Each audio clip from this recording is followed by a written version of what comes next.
Bonjour, tu es bien celui qui part en expédition dans la forêt de Schlipak? Oui, c'est ça. C'est pour ça qu'on t'a envoyé me voir, parce que c'est une expédition très dangereuse. Mais je t'ai préparé quelques petits trucs pour te préparer à ce voyage. Premièrement, des herbes médicinales. Très pratique en cas d'infection à cause d'une morsure malencontreuse. Elles sentent très bon. Tu peux même les utiliser dans la cuisine. Ensuite,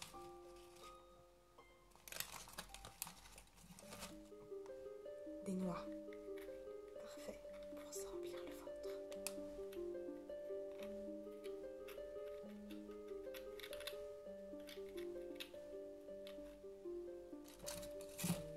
Je t'ai aussi pris des amandes. C'est pour les amandes.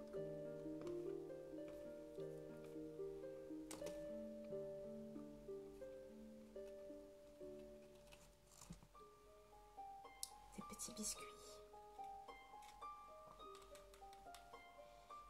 à la cannelle, parce qu'on sait tous qu'on adore tous la cannelle.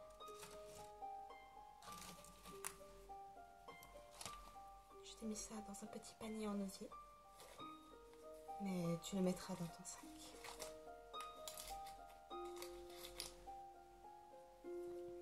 Mais plus important encore, sur la forêt de Schlipak, c'est qu'on peut y trouver des créatures très dangereuses. Donc j'ai pensé qu'il serait plus judicieux de te parler des créatures qu'on peut y trouver.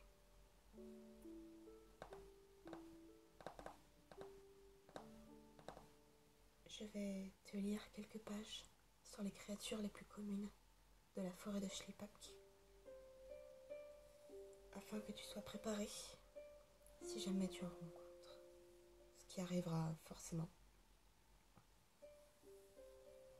Mais ce serait dommage que tu te fasses tuer, dévorer, souiller, car tu n'étais pas préparé.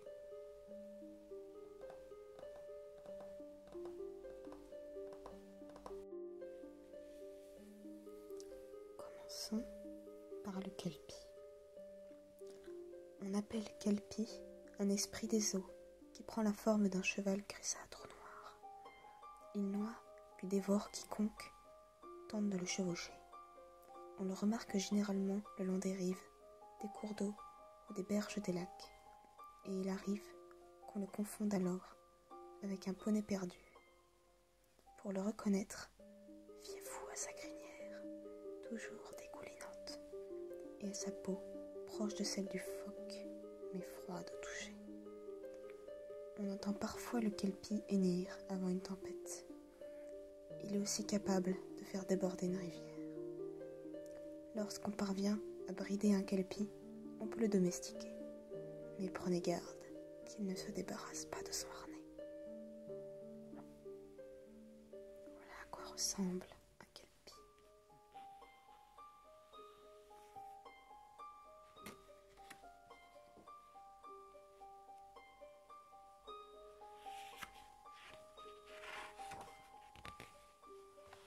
Évidemment, les sirènes. Aussi splendides que dangereuses, les sirènes vivent dans des royaumes très organisés. Elles ont élu domicile au fond de la mer. Mais leur curiosité naturelle les pousse régulièrement à s'aventurer près du rivage. On les voit en général le soir, le long des jetées, et parfois sur le sable doux de certaines plages. Il arrive qu'on les aperçoive le jour, se reposant sur des promontoires rocheux. Certaines se sont aussi laissées piéger par de puissants mouvements de marée. Or, les sirènes sont impuissantes hors de l'eau. Certes, leurs poumons leur permettent de survivre à l'air libre. En revanche, Leurs écailles d'argent deviennent sèches et rigides après une trop longue exposition au soleil. Il n'est pas prudent d'approcher des sirènes, si splendides qu'elles soient. Depuis la nuit des temps, les terriens et les marins ne se sont jamais très bien entendus. Avec la pollution et la disparition d'un nombre croissant d'espèces aquatiques, les sirènes ont encore moins de raisons de considérer les terriens comme des amis. Il faudra que tu sois très prudent à ne pas te laisser charmer par une sirène.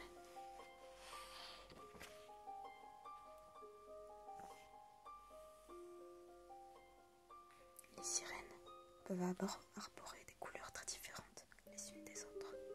Elles partagent les caractéristiques des poissons de leurs airs. Les sirènes mâles sont des créatures rares et solitaires, sauf à la saison des amours. On les distingue aisément des sirènes femelles par leur taille plus imposante. Comme toute espèce animale, les sirènes laissent des traces très significatives près de leur lieu de vie. Ainsi, des petits tas de coquilles vides sur une rive sont sans doute signes qu'une sirène y est venue manger. En effet, elle ne cuisine pas. Aussi ne trouvera-t-on nulle part trace de feu. En revanche, on pourra repérer sur place un objet coupant destiné à ouvrir conques et crustacés. Des tissus d'algues grossiers peuvent également être repérés sur certaines rives. On parle de lingues algineux. Les sirènes s'en servent pour tresser vêtements, cordes et paniers. Le roi des sirènes. Je te conseille de ne jamais le croiser.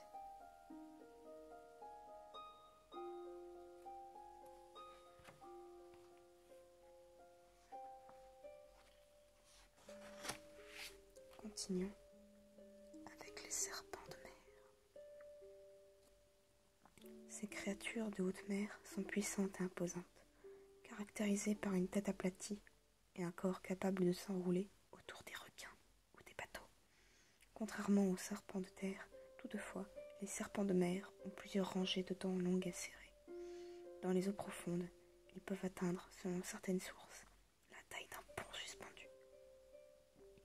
On raconte qu'ils peuvent créer des mini-tempêtes lorsqu'ils font siffler leur queue et susciter des vagues exceptionnelles et imprévisibles, dites vagues scélérates, lorsqu'ils s'émergent à proximité d'un navire. Dans les eaux peu profondes, les serpents de mer se contentent en général de se lever sur eux-mêmes et d'attendre leur proie. Ils enserrent ses jambes et l'attirent vers le fond de l'eau. Dans les eaux profondes, les serpents de mer nagent en ondulant à la manière d'une anguille. Toutefois, certaines espèces nagent verticalement et tentent de se faire passer pour de petits poissons, ce qui leur permet de s'approcher en douce de leur proie, de lui sauter dessus et de l'avaler tout rond. Des restes d'embarcations rejetés sur le rivage sont autant de signes susceptibles d'indiquer la présence d'un serpent de mer.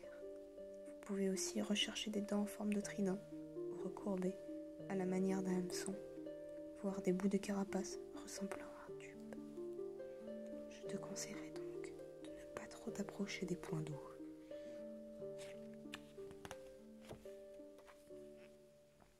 Les trolls d'eau. Les trolls ont un problème.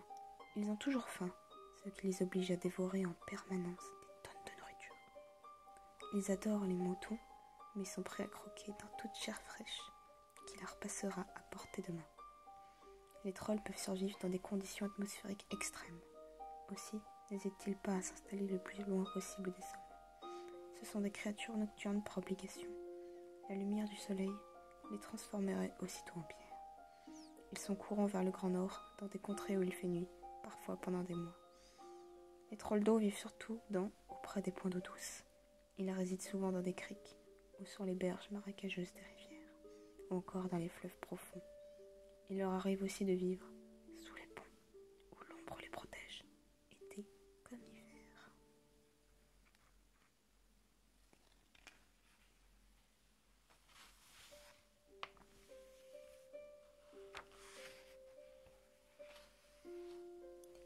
Les collines et les montagnes. Évidemment, tu pourras croiser ces sales nains. Les nains sont une espèce de créature fantastique de petite taille.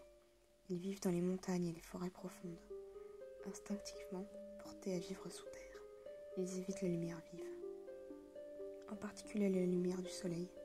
Certaines espèces sont même strictement nocturnes. Les jeunes nains ont une apparence brute et minérale, d'où la légende selon laquelle ils sont plus taillés dans la pierre que faits de chair. À mesure qu'ils vieillissent, leur peau devient plus jolie. Elle se polit et finit parfois par ressembler à du marbre. Les nains peuvent prendre la forme d'une souche d'arbre ou d'une pierre. Cependant, en les regardant à deux fois, vous pourrez clairement distinguer leur silhouette sous le bois ou le roc. À l'opposé des elfes, qui passent pour être l'aristocratie des créatures fantastiques, les nains, eux, sont des travailleurs d'une force bien supérieure à ce que laisserait imaginer leur taille. Ils ont en commun avec les elfes le courage et la loyauté. Ils n'hésitent jamais à punir ceux qui les ont fait tourner en ridicule ou qui ont tenté de les flouer. Alpinistes et spéléologues trouvent parfois des bagues et d'autres objets curieux sur les sommets ou dans les grottes étroites. Ils aperçoivent aussi sporadiquement les bruits de pioches de ces infatigables travailleurs. Les nains sont des artisans hors pair. Ils peuvent forger tous les métaux et fabriquer des armes magnifiques qui ne seront jamais émoussées. Comme leur existence s'étend sur un long laps de temps, ils souffrent perpétuellement de constater que d'autres êtres sont plus éphémères. Aussi, leur création se vole-t-elle inaltérable comme un pied de nez au temps qui passe.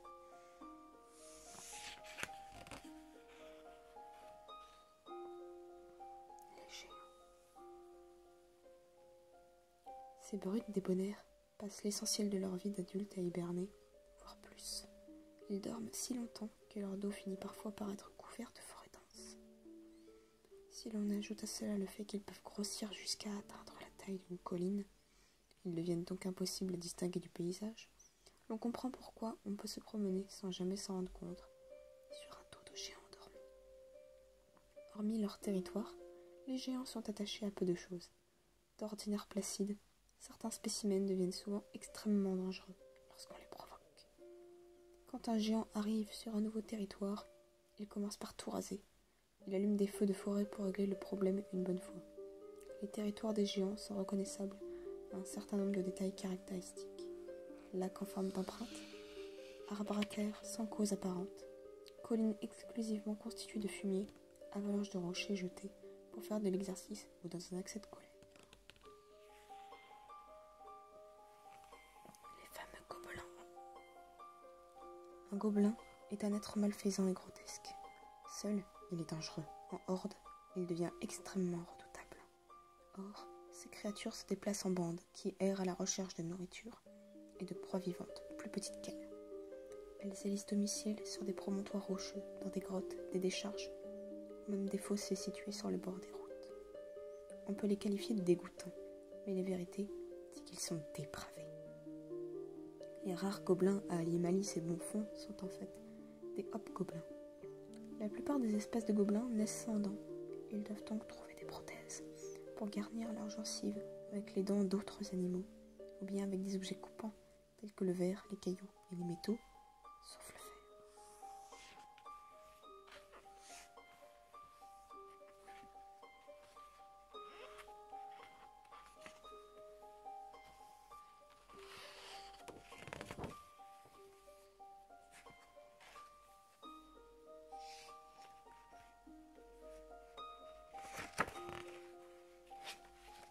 Je ne pense pas que tu tomberas sur le dragon.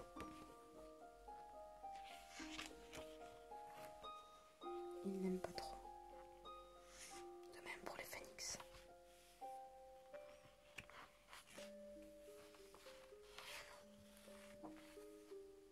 Je te dirais quand même de te méfier des gargouilles, même si je pense que tu n'es pas assez bête pour t'en approcher.